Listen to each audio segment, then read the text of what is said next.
As I described in the last video, I was in need of some optimism in my life, something Arya helped to bring. As a result, I moved past the political stage I'd been in since middle school. A naive sort of quasi-libertarianism far more focused on dissatisfaction with the way things were than establishing a real plan of action or even a coherent ideological theory. After all, I only knew about politics through a mix of the plainly biased education system, the no-better mass media, and some Googling that couldn't even be called surface level. I subscribed to the idea I now see as absurd, that those with consistent ideological frameworks are inherently dogmatic and restrictive, clearly basing their politics on illogical propositions, while I, a genius, thought about things with facts and reason. God, I am so happy I moved beyond that. Regardless, this all started shifting shortly after Arya. The reasons for this are incredibly varied and can most clearly be attributed to an understanding that I needed to do some digging into actual politics, as well as a recognition that any beliefs I already had were at least mildly misanthropic and half-baked. A real problem at a time where I was shedding my hatred of humanity. However, nothing made it more clear to me that I had no idea what I was dealing with than watching Ghost in the Shell, especially Standalone Complex. The original GITS, while an incredibly fascinating piece whose philosophy I can hardly claim to fully appreciate, does not get all that deep into the realm of politics. Its questions about dualism and the nature of the self are worth diving into, but it practically excises all of the manga's politics in favor of a specific tone piece. And that's not an issue. I could hardly ask Oshii to do anything other than what he did, but it isn't the kind of work which would have caused a fundamental shift in the way I think about the world. Sack, on the other hand, is that kind of work. Now, this show did not exactly make me a leftist as such. First of all, it's a series whose heroes are cops. That's not exactly an idea you'll be getting out of any committed Marxist, at least not one with any degree of hope left within them. However, it managed to do something that a lot of media doesn't. As a cyberpunk work, or at least an adjacent one if you'd like to quibble with definitions, it focuses intensely on the way we as individuals are shaped by larger systems, those far beyond our ability to control or even at times to comprehend. The series has a lot to say on the structure of politics and the way change is enacted. I didn't and don't agree with all of its conclusions, if it can be said to definitively make any, but it caused a stirring of curiosity within me.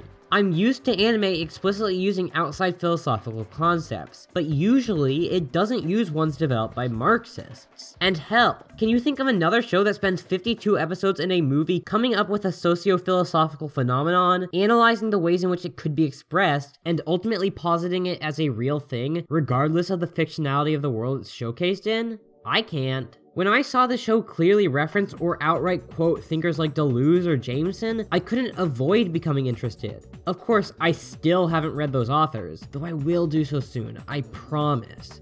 But I did internalize the fact that there was more research to be done.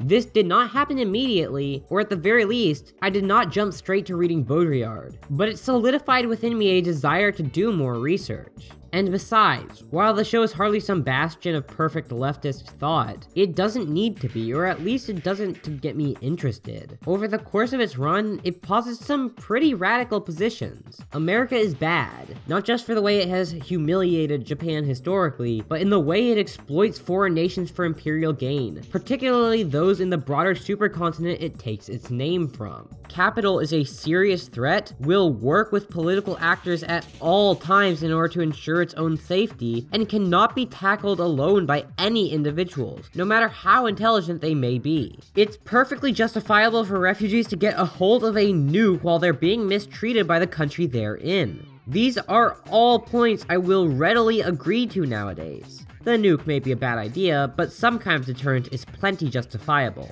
And I don't know how quickly I would have gotten to this point without the influence of Standalone Complex. Because once I watched it, I really started moving. I drifted to the Sanders for President subreddit, basically at the birth of its creation and far before he announced his run. And within a couple weeks, I was past that social democratic point. I gravitated towards Marxism, reading Capital within a few months. While my specific political beliefs have changed a ton in the 4 years since, my belief in Marxism as a general framework around which my thoughts can be organized has not been shaken.